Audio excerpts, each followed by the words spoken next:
and all Yeah, fun yeah. things. Well, that's the thing too. I consider myself like a martial artist first. And after that, we get into like what I actually train, what's my specialty, what I've trained longer, and what my preferences and this and that. Because like labeling yourself and limiting yourself to just one style, it kind of doesn't make sense to me. No, Because it's crazy. I mean, man, there's people that label themselves not only within the the whole spectrum, but they label themselves within the arts. And they say, okay, no, what style you're practicing, and who is your sensei, what's your lineage, and all these things. Like, man, I mean, like you're cornering yourselves too narrow, and you're missing out on a lot of things. And yeah, you're closing, you're closing off your mind, so now you're like, oh, I'm a keto guy, and this is my lineage, and this is the style I practice, and this is my philosophy. But the thing is, the way because back in the day they used to promote how I think a lot of schools would say something like, this is the style we're practicing, this is all you need, and you're good. You don't need to explore anything else. You just got to keep working on developing this particular style, and it's unbeatable. Like, it smashes everything. I think Rokus from Martial Arts Journey. Yeah, of course. He talked about that. He talked about it in one of his YouTube videos where when he was asking his sensei questions regarding like, hey, how come what do you think of this? What do you think of that? This doesn't seem to work, and should I explore other martial arts or whatever? And his sensei said something to that effect, that no, just Aikido works for everything. So just keep doing Aikido.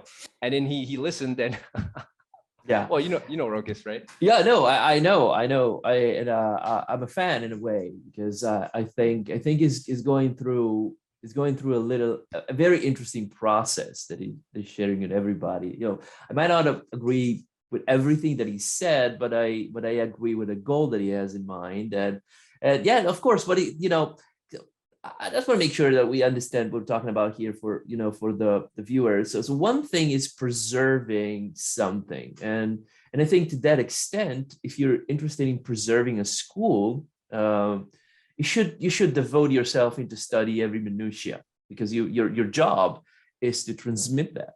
Like, you're studying a dead language. Okay, a dead language is nothing you're going to be using at a grocery store, but it has its purpose.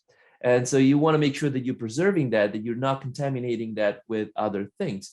The other thing is what your martial arts is going to look, what your practice is going to look, what your research is going to look.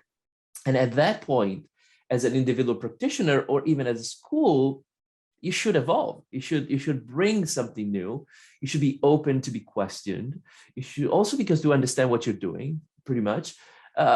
So I think the mistake in many Aikido schools is to consider Aikido as a closed system, as a box. It wasn't like that to begin with, by the way, because the Gendai Budo is a modern Budo, so it's not something that dates back hundreds of years or thousands of years that you want to preserve the way it is without contaminating. But I understand why people would say this is the way we do things here in this dojo. Okay, what I don't understand is just to tell your students that this is the only thing that you need, that this is the only way it works, this is. That doesn't make sense. So when I teach my students, say, well, we're doing this, why we're doing this? Well, because this is the way started the system. This is the way we train.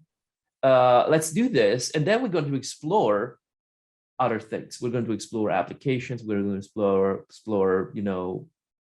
similarities between what we're doing, what they're doing in other school, what we're doing in judo, what we're doing in other martial arts. So, but you know what?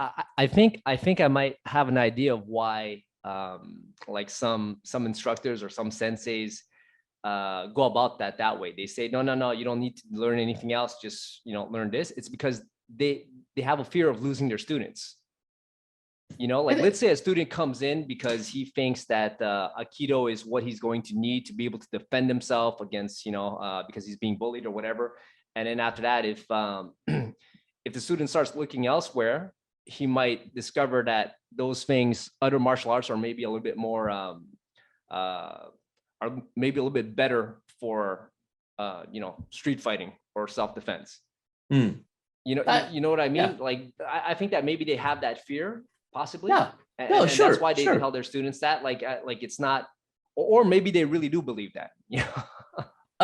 Okay, yeah. I mean, there's quite a few people that actually believe that, and they believe because they were told that way, and they practice that way their whole life. There's a lot of Kool-Aid drinking in martial arts, and that's true for, I would say, every school, from old, lineages to modern martial arts to MMA too. There's a lot of Kool-Aid drinking. So I'd say it's more of an, how much Kool-Aid you drink and the flavor. But so one thing is what you actually said. The other is, yes, of course, you're losing students, especially if you're losing revenue, especially if you're, basing your income or part of your income on having students. And, one strategy to retain them might be to tell them there's nothing out there that is worth looking at. But to be honest with you, I don't think that's, as a marketing strategy, is holding water anymore. This is not the 1990s. This is not the 1980s. Okay, students go online and have commentaries and they hear things and they talk to other people, and they talk to other people that practice other martial arts, and they discover things. They have questions. If you don't address those questions, they're going to find their answers somewhere else. So to me, the best thing is to be very forward of what Aikido does. We're talking about Aikido. We're talking about every martial arts, what it does good, what it doesn't do good, and let the student choose for themselves. So sometimes I wonder, we're talking about Rokas, for example. Sometimes I wonder if Rokas went into an Aikido school that wasn't that sectarian or cultish, maybe his path would have been much different. Maybe he'd drop Aikido after a week or two. Maybe he'd continued, having his experience with other martial arts much sooner. And so he maybe wouldn't feel betrayed like he felt. And, I agree with him. If I had gone through the same process that he'd gone through with the same organizations and the same people, I would feel the same way. I was lucky enough not to be told that Aikido was this magnificent super martial arts. Like a superpower, once you master it, anybody comes at you, you just twirl them around and throw them in the air, and no, absolutely. So my first Aikido sensei, and my most important Aikido teacher, of everyone else that I met afterwards, was a doctor, medical doctor. He's medical doctor. He had a background in judo.